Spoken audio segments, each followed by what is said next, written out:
My father's wedding. He called me a disgrace for not toasting his new wife. Little did he know, I held the last letter from my mother that would turn the tables. Shocking consequences unfold. The champagne glass trembled in my hand as I watched my father kiss his new bride. 28 years of memories crashed through my mind like a tidal wave, but the one that hit hardest was my mother's final words. Promise me you'll make things right, Deborah. I'm a forensic investigator by trade. I analyze evidence, uncover truths, and help deliver justice. But nothing in my career prepared me for the storm I was about to unleash at my father's wedding reception. A toast to the happy couple. Pierce, my father's business partner, raised his glass. The crystal chandeliers cast dancing shadows across the ballroom as 200 guests lifted their champagne in unison. I kept mine firmly on the table. Deborah. My father's voice carried that familiar warning tone. Stand up, sweetheart. Show some respect. I met his gaze across the table. Kenneth, my father, looked distinguished in his tailored tuxedo, his silver hair perfectly styled. To everyone else, he was the picture of success. Wealthy businessman, philanthropist, devoted family man, if only they knew. I said, stand up. His smile remained fixed, but his eyes hardened. I can't, Dad. The words came out barely above a whisper. Rosalind, his new wife, touched his arm. Kenneth, it's okay. No, it's not okay. He stood, commanding the room's attention. My daughter seems to have forgotten her manners. Perhaps she'd like to explain to our guests why she's choosing to disrespect her father on his wedding day. The silence that followed was deafening. I felt every eye in the room turn to me, including those of Anne, Rosalind's cousin, who watched the scene unfold with unusual intensity. I'm not disrespecting anyone, I said, my voice stronger now. I'm honoring a promise, a promise. He laughed, but there was no humor in it. To whom? To Mom. The color drained from his face. Rosalind's perfectly manicured hand flew to her throat, and Pierce suddenly became very interested in his champagne. Your mother has been gone for 2 years. My father said through clenched teeth. This behavior is beneath you, Deborah. You're making a scene. I stood slowly, smoothing my burgundy bridesmaid dress. You're right, Dad, I am making a scene. But trust me, this is nothing compared to what's coming. Gasps rippled through the crowd. My father's face turned an alarming shade of red. You're a disgrace, he spat. Leave, now. Gladly. I grabbed my clutch and headed for the exit, but not before catching Anne's subtle nod in my direction. In the hotel corridor, I heard quick footsteps behind me. Deborah, wait. It was Yesenia, my mother's oldest friend. She caught up to me, her dark eyes full of concern. Are you okay, mi amor? I pulled my mother's letter from my clutch. The one she'd written on her deathbed. The one that would destroy my father's carefully constructed world. I'm fine. Actually, I'm better than fine.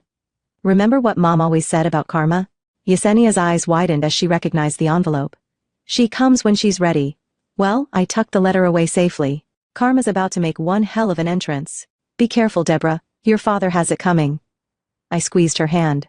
Trust me, this is just the beginning. As I walked toward the elevator, my phone buzzed with a text from an unknown number. Meet me at the hotel bar in 10 minutes. We need to talk. Anne. I smiled, remembering the knowing look she'd given me during the toast. Maybe I wasn't as alone in this as I thought. In the elevator mirror, I studied my reflection. I had my mother's features, the same dark hair, olive skin, and determined set to my jaw, the same fire in my eyes that refused to be extinguished. I'm doing this for you, Mom, I whispered to my reflection. He thought he could bury the truth with you, but he was wrong. So wrong. The elevator doors opened to the lobby, and I headed toward the bar. My heels clicking against the marble floor like a countdown. In my clutch, the letters seemed to pulse with energy. 6 pages of truth that would shatter my father's perfect new life. Let him call me a disgrace. Let him try to silence me. But Mom taught me that some promises are sacred and some truths refuse to stay buried. As I pushed open the heavy wooden doors to the bar, I spotted Anne already waiting in a corner booth, 2 martinis on the table. The real show was about to begin. And this time, I wouldn't be the one leaving in disgrace. That honor belonged to my father, and his time was running out. I straightened my spine and walked toward Anne's table, each step bringing me closer to the revenge my mother deserved. Sometimes karma needs a little help, and I was more than happy to give her a push in the right direction. Your mother knew, didn't she? Anne slid one of the martinis toward me as I sat down. About Kenneth's dealings with Pierce, I took a careful sip studying her face. Why don't you tell me what you know first? Fair enough? Anne leaned forward, her voice dropping. 3 months ago, I was working late at the investment firm. I handle accounts for some of Rosalind's clients. I overheard Pierce and your father discussing some creative accounting methods. The memory of my mother's last days crashed over me like a wave. I was sitting by her hospital bed, holding her trembling hand as she whispered, "The safe in his office. There's proof. Deborah." Anne's voice pulled me back. "Sorry. It's just, I pulled out Mom's letter. 2 years ago, my mother called me to her hospital room. She was so weak, but her mind was sharp as ever. She handed me this letter and made me promise not to open it until Dad remarried. What's in it?" I traced the sealed envelope with my finger. Evidence, account numbers, dates, names. Mom was an accountant before she got sick. She noticed discrepancies in Dad's books, started digging. What she found? I shook my head. "Let's just say my father's perfect reputation is built on quicksand." "Show me," Anne said. "Why should I trust you?" She pulled out her phone, opened a recording app and played a conversation. I recognized my father's voice immediately. "Pierce, move the funds offshore before the audit. Use the usual channels and make sure Rosalind doesn't find out. She's not as understanding as Natasha was."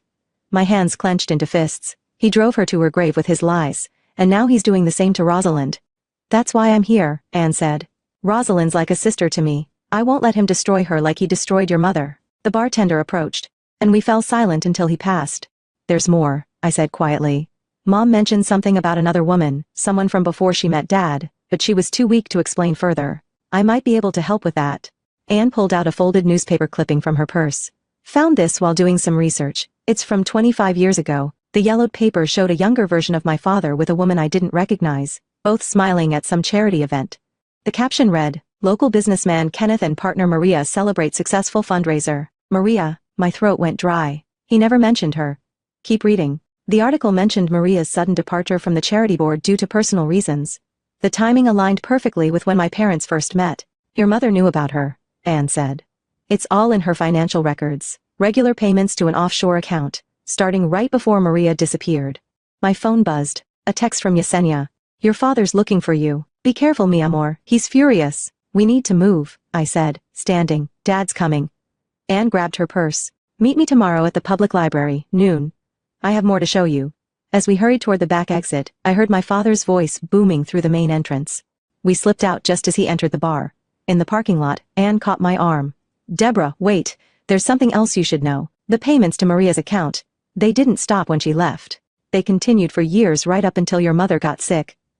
My mind raced. Why would he keep paying her unless there was something or someone he needed to keep quiet about? Anne finished. I thought about the letter in my clutch, still unopened. Mom knew she must have included it in here. "Don't open it yet," Anne warned. "We need to gather more evidence first.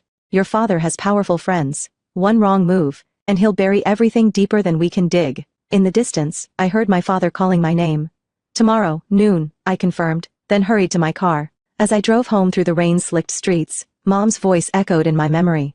"Sometimes the truth hurts, me he, but lies destroy everything they touch." I touched the letter resting in my passenger seat. "I'm getting close, Mom, I promise." My phone lit up with another text, this time from an unknown number. "I know what happened to Maria. Meet me at the old lighthouse tomorrow night. Come alone."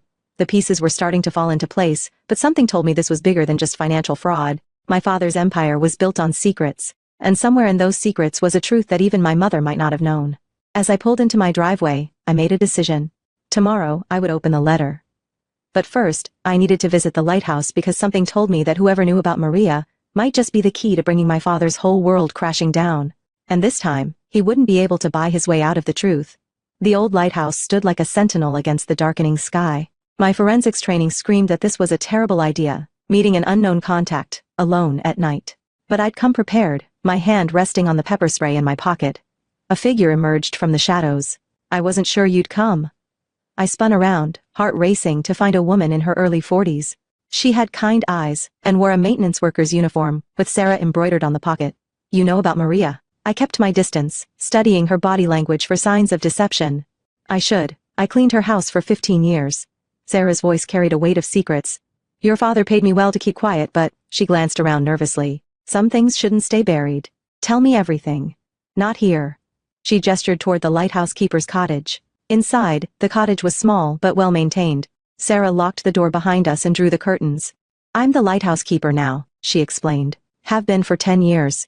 It's quiet, isolated, perfect for keeping secrets." "What secrets?" She pulled out an old photo album. "Maria wasn't just your father's business partner. She was pregnant when she disappeared." My knees went weak. I sank into a chair as Sarah opened the album. The first photo showed Maria, clearly pregnant, standing in front of a Christmas tree. When was this taken? December 1992, 3 months before you were born. The implications hit me like a physical blow. Are you saying Maria had a daughter? Sarah turned the page to reveal a baby girl with dark curls. Your half-sister Sabrina. My phone buzzed and texting about our library meeting. I ignored it. Too focused on the photos before me. Where is she now? My voice shook.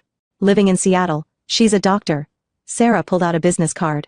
She knows everything Deborah has known for years, but your father's lawyers made it clear. Stay quiet, or lose everything. Does my mother's letter mention her? Sarah's eyes widened. Natasha left you a letter. Haven't opened it yet. I was waiting till a car door slammed outside. Sarah rushed to the window. Pierce's car. How did he the text? I realized. He must have traced my phone. Sarah grabbed the photo album and shoved it into my hands. Back door, through the garden. There's a path to the beach. Go. I clutched the album and ran. Behind me, I heard Pierce's voice. Sarah, we need to talk. The path was treacherous in the dark, but fear made me sure-footed. I reached my car, parked a block away, and drove straight to Anne's house. She opened the door in her pajamas. Deborah, what's wrong? I have a sister. I thrust the album at her. Anne Pierce is trying to stop me from finding her. Anne's living room became our war room. We spread the photos across her coffee table, along with Mom's still unopened letter and the evidence Anne had gathered. Look at this. Anne pointed to a photo's timestamp. March 15, 1993. The day you were born. Maria was still pregnant. That's impossible unless the realization hit me. Twins, separated at birth. One given to Maria, one to your mother. Anne's voice was gentle.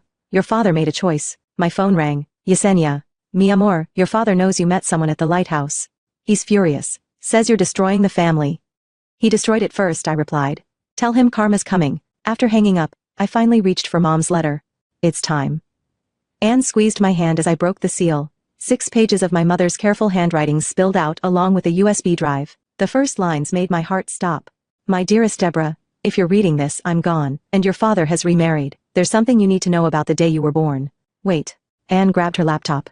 Let's check the drive first. The USB contained hundreds of files, financial records, emails, legal documents, but one folder caught my eye. Sabrina. Inside was a video file dated 2 months before Mom died. I clicked play. Mom's face filled the screen, gaunt but determined. Sabrina, if you're watching this, I'm so sorry. I've known about you for years but stayed silent to protect both you and Deborah. Your father threatened to ruin your career if I ever told. But you deserve the truth. You both do. Tears streamed down my face as Anne hugged me. We need to find her, I said. Already on it. Anne typed rapidly on her laptop. Dr. Sabrina Martinez, Seattle General Hospital. My phone buzzed again. Another text from Pierce. Whatever you think you know, you don't. Back off now or things will get ugly. I showed Anne the message. She smiled grimly. Too late for threats. Time to make things ugly ourselves. I looked at Mom's photo on the screen, then at the business card Sarah had given me. Book us 2 tickets to Seattle. It's time for a family reunion. Pierce and my father had no idea what was coming, but they were about to find out that Karma had backup, and she was bringing receipts. Seattle's rain felt different from home, colder, more persistent. Anne and I huddled under an umbrella outside Seattle General Hospital, watching doctors and nurses hurry past. There, Anne nodded toward a woman in a white coat, exiting the building. Dark curls, olive skin. She could have been my reflection in a slightly older mirror. Sabrina. I whispered. She walked straight toward the parking garage, keys jingling in her hand. Before I could lose my nerve, I stepped into her path. Dr. Martinez. She stopped, eyes narrowing as she took in my face. Recognition flickered across her features, followed by something darker. You're Kenneth's daughter. I'm your sister. The keys slipped from her hand, clattering on the wet pavement. Anne retrieved them as Sabrina stared at me, her composure cracking. How did you? She glanced around nervously. Not here. Follow me. We trailed her to a nearby coffee shop. The tension at our small corner table was thick enough to cut with a knife.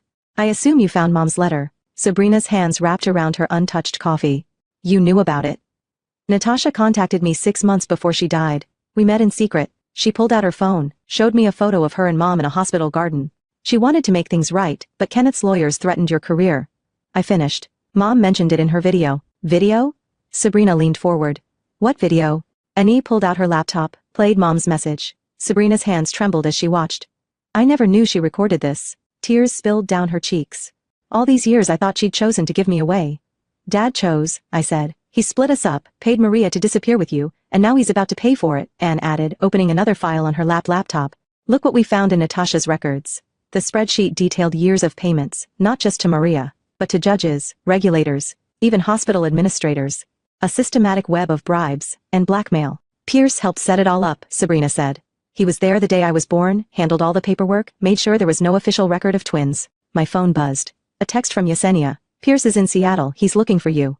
We need to move fast, Anne said. These records prove everything, but we need more, something recent. Sabrina's expression hardened. I can help with that. Pierce has been paying me 2 monthly deposits to keep quiet. I've kept every receipt, every email. Why didn't you expose them yourself? I asked.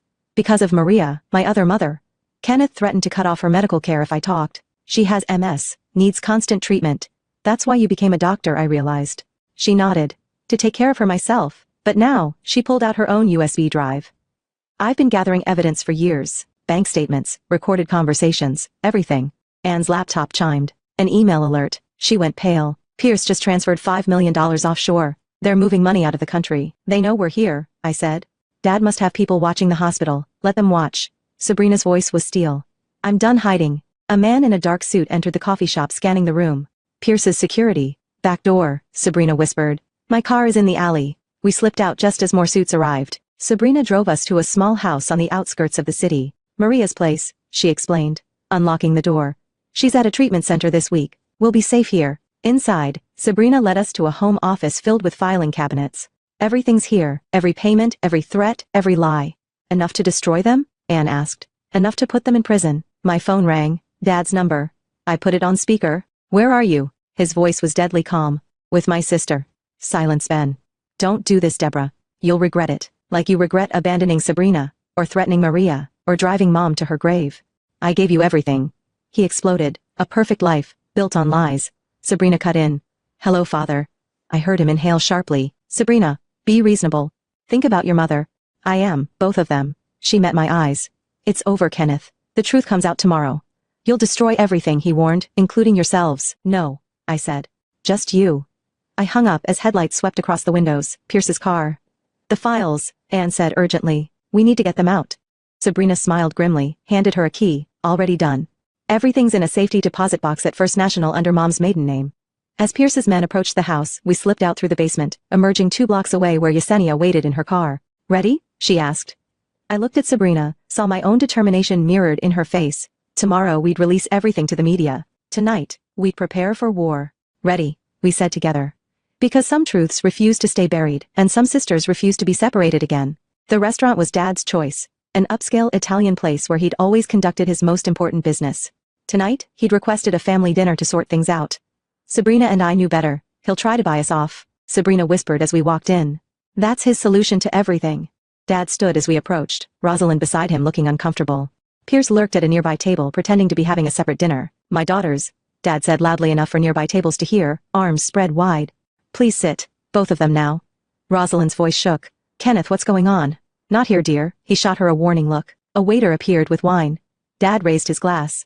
To family reunions. Neither Sabrina nor I touched our glasses. Is still sulking? He sighed. Fine. Let's talk business. He pulled out a checkbook. Name your price. You think you can buy our silence? Sabrina's voice was ice. Like you bought Maria's? Rosalind's head snapped up. Who's Maria? Nobody. Dad said quickly. Ancient history. I'm nobody? Sabrina pulled out her phone, showed Rosalind the old photos. I'm his daughter, his firstborn. Well, technically, we both were. Rosalind's face went white. Twins, Kenneth, you told me Deborah was your only child. He tells a lot of lies, I said, sliding Mom's letter across the table. Read it. Dad's hand shot out to grab the letter, but Sabrina was faster. She handed it directly to Rosalind, who began reading with trembling hands. Don't, Dad warned. Rosalind, put that down. Why? Her voice rose. What are you afraid I'll find out? Pierce stood moving toward our table, but Anne appeared from nowhere sliding into the seat next to Rosalind. Keep reading, she encouraged. The best part's on page 4. Dad's face turned purple. This is family business. Family? I laughed. You separated twins at birth, paid off doctors, judges, and God knows who else. Threatened a sick woman's medical care to keep your daughter quiet. That's not family. That's organized crime.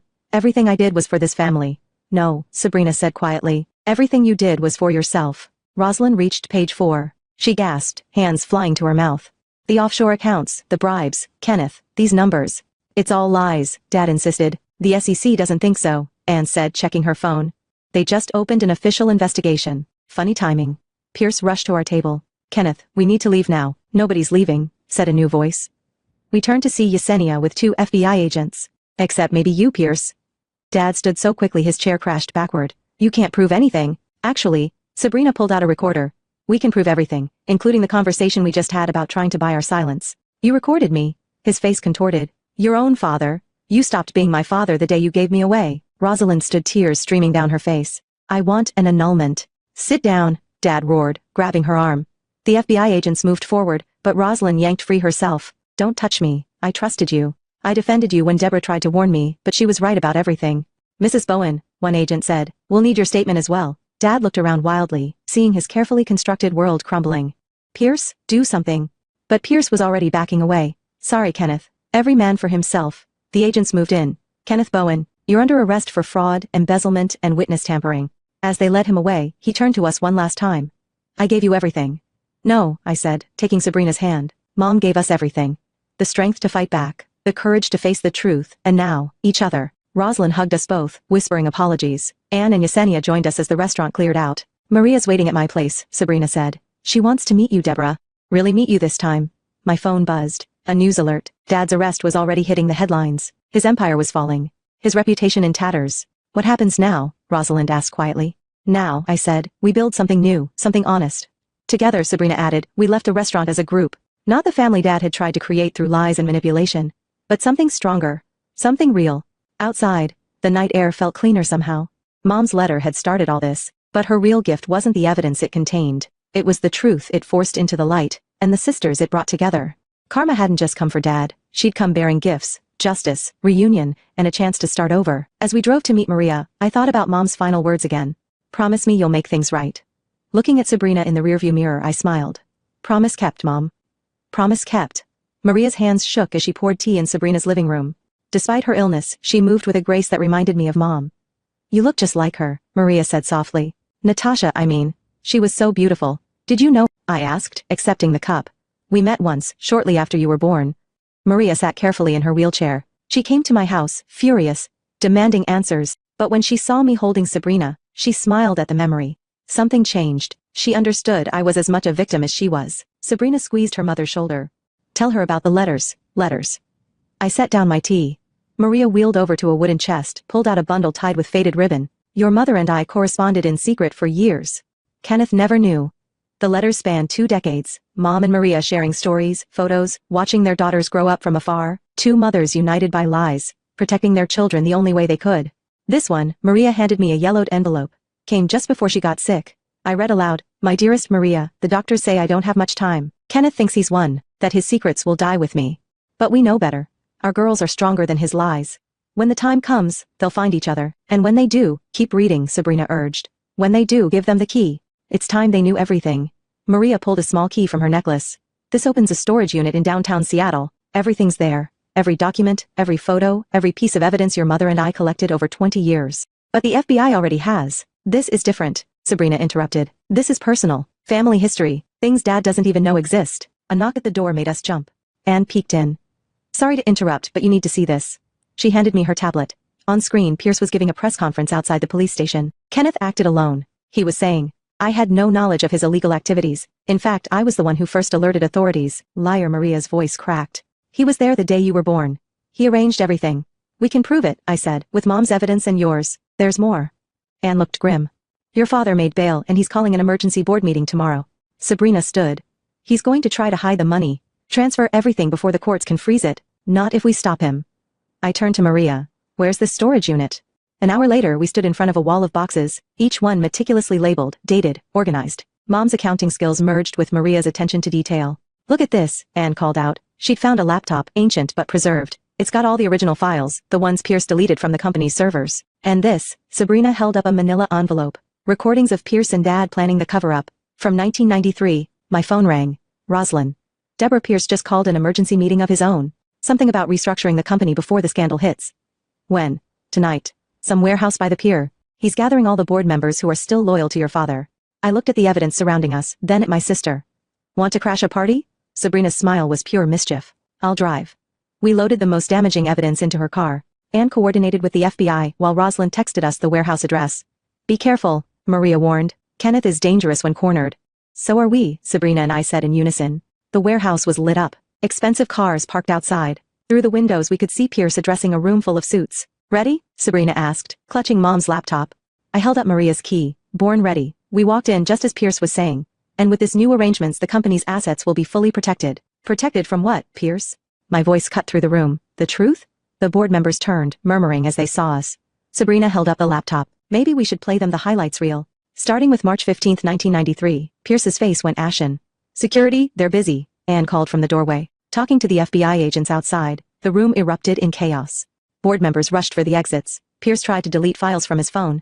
And through it all, Sabrina and I stood firm. It's over, I said. For you and Dad both, you don't understand what you're doing, Pierce pleaded. The company will survive, Sabrina cut in. Under new leadership, honest leadership, as FBI agents enter the warehouse, I thought about Mom and Maria, two women who never gave up, who kept gathering evidence year after year, protecting their daughters and waiting for the right moment. That moment had finally come. And as Pierce was led away in handcuffs, I realized this wasn't just about revenge anymore. It was about justice, truth, and the family we chose to be. The family we were always meant to be. The courthouse steps were crowded with reporters. When Dad arrived for his arraignment, he walked with his usual confidence, but his designer suit couldn't hide the defeat in his eyes. Ready? Sabrina squeezed my hand as we watched from across the street. Before I could answer, a familiar voice called out, "Girls, wait." We turned to see Maria being helped out of a taxi by Yesenia and Anne. Despite her wheelchair, she radiated strength. "I need to face him too," she said. Together, we crossed the street. The reporters surged forward, cameras flashing. "Kenneth." Maria's voice carried across the crowd. Dad froze mid-step. "Maria?" His composure cracked. "You can't be here." "Can't?" She wheeled forward. "Like I couldn't keep my baby. Like I couldn't tell the truth." "Those days are over, Kenneth." The reporters went wild, shouting questions. Dad's lawyer tried to hustle him inside, but he stood rooted, staring at his past. Come back to haunt him. "Miss Bowen." A reporter thrust a microphone at me. "Is it true you discovered you had a twin sister?" "Actually," I said clearly, "I discovered I had a family, a real one. Not the lie my father built." "Mr. Bowen, did you really separate twins at birth?" Dad finally snapped. "Everything I did was for them, to give them better lives." "Better?" Sabrina stepped forward. "You threatened my mother's medical care, made me live in fear. How is that better? You don't understand." "No, you don't understand." I cut in. "Mom knew everything. She and Maria both did. They protected us, gathered evidence, waited for the right moment. Natasha."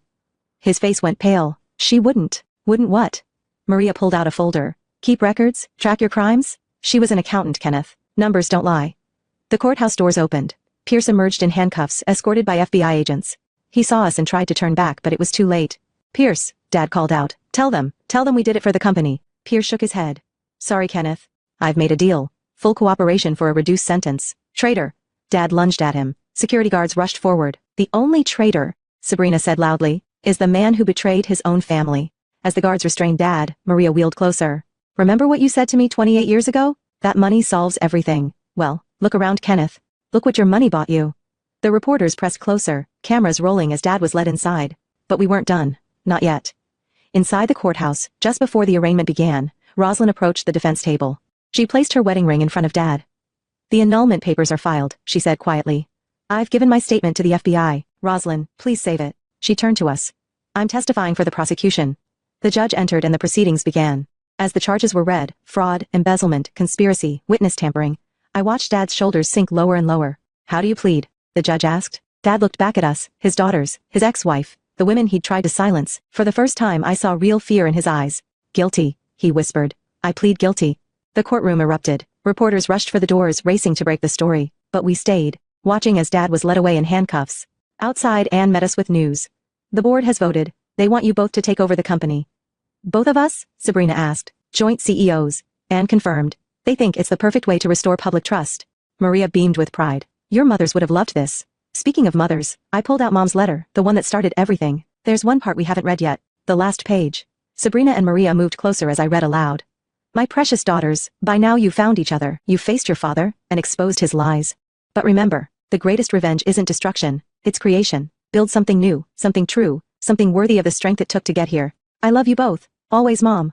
Tears streamed down Sabrina's face. "She loved me too, even though she loved you because," Maria said softly. "Just like I've always loved Deborah from afar." We hugged right there on the courthouse steps. Two daughters, two mothers' legacies, one truth finally set free. "So," Anne said, wiping her own eyes.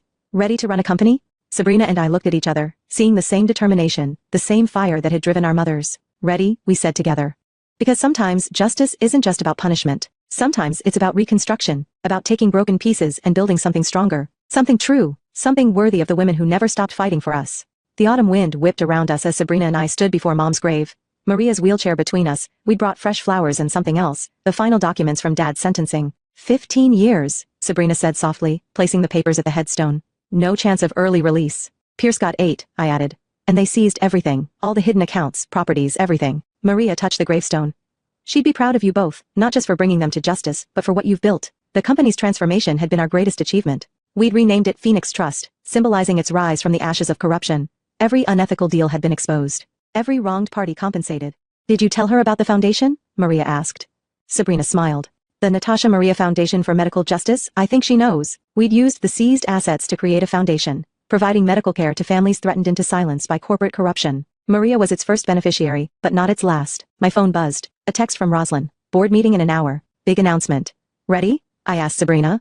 Almost. She pulled out an old envelope. Found this in the storage unit yesterday. It's addressed to both of us. Another letter from Mom. One we hadn't seen before. My hands trembled as I opened it. My dearest twins, I read aloud. If you're reading this, you've not only found each other but found yourselves. Remember that true strength isn't in revenge, but in redemption. In taking what was broken and making it whole. A car door slammed nearby. We turned to see Yesenia hurrying toward us. Mia Moore, she called out. They're here. A group of women emerged from a van. Former employees Dad had silenced. Families he'd threatened. People whose lives he'd nearly destroyed.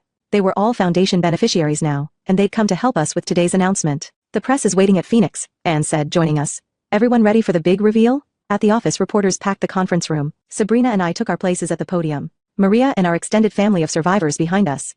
Phoenix Trust isn't just a company, I began. It's a promise to right the wrongs of the past. Which is why, Sabrina continued, we're announcing the Complete Transparency Initiative.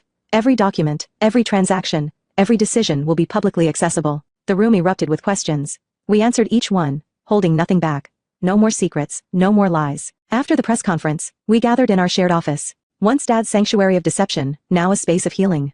The walls, once bare, now held photos. Mom, Maria, us as babies, and dozens of foundation recipients. Look what came from legal, Anne said, handing us a document. Your father signed over his remaining shares. The company is completely yours now, not just ours, I said, sharing a look with Sabrina, Maria, Roslyn. Could you join us?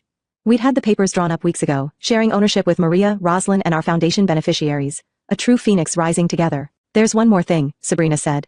She opened our office safe and pulled out Mom's last letter, the part we didn't read at the grave. I continued where we'd left off. Making something whole, again, isn't about erasing the cracks. It's about filling them with gold, making them part of the story. Your father tried to split you apart, but in doing so, he gave you something precious. The chance to choose each other, to choose truth, to choose love. Maria wiped tears from her eyes. Both your mothers chose love too. Every day, every letter, every piece of evidence we gathered, it was all for love. A knock at the door, Yesenia, with a package. From the storage unit, the last box. Inside were photos we'd never seen. Mom and Maria together, both pregnant. They were smiling, hands on their bellies, already loving the daughters they'd have to separate. They knew, Sabrina whispered. They knew we'd find each other and rebuild everything, I added. The setting sun painted our office golden, highlighting the faces and the photos on our walls, a tapestry of truth, justice, and redemption. Not just our blood family, but the family we'd chosen. The family we'd built. To Mom and Maria. Sabrina raised her coffee cup. The real Phoenix founders. To truth, Anne added. To justice, Rosalind said. To family, Maria finished. I looked around at these incredible women, my sister, our mothers, our chosen family, and felt Mom's words echo in my heart. The cracks in our story weren't flaws to be hidden. They were gold-filled seams that made us stronger, more beautiful, more true.